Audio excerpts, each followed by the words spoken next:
ખેડૂત મિત્રો, આજે આપણે ટ્રેન્ડ ગામે આકાશભાઈને ખેતરે મુલાકાતે આવ્યા છીએ.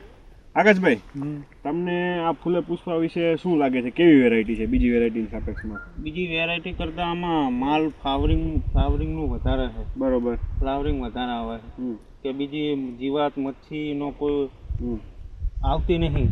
બરોબર. બીજું હજુ આમાં એક વખત દવા નહીં નાખી તો આ સિંગુ બેસી તો હજુ અંદર મચ્છી કે એ ક્યાંય દેખાતી નહીં અને ફ્લાવરિંગ બહુ છે આનું. બરોબર. બીજા બિયારણ પછી ડાળીઓની સંખ્યા ફૂટ કેવી છે? ફૂટ એ વધારે છે. બીજા બિયારણ કરતા આમાં ડાળીઓ વધારે અને નીચેથી છે? નીચે તળમાં ચાલુ થઈ જાય. આકાશભાઈ, બીજી વેરાયટી આપણે જોઈએ, અન્ય વેરાયટી એમાં હજી ફ્લાવરિંગ ચાલુ થયું હોય તો ફ્લાવરિંગ આવે છે. આમાં અત્યારે સિંગુ બંધાવાની શરૂઆત થઈ ગઈ, તો તમને શું લાગે બીજી વેરાયટી કરતા 5-10 દિવસ વહેલી થાય ખરા? સારું, હા, 5-10 દિવસ નહીં, 15-20 દિવસ 15-20 દિવસ વહેલી પાકે. અને જોયું એ પ્રમાણે બીજા કરતા ફાલે વધારે તો ઓછા સમયમાં વધારે ઉત્પાદન આવે. અને વાવ્યા પછી આ પેલું પિયત છે.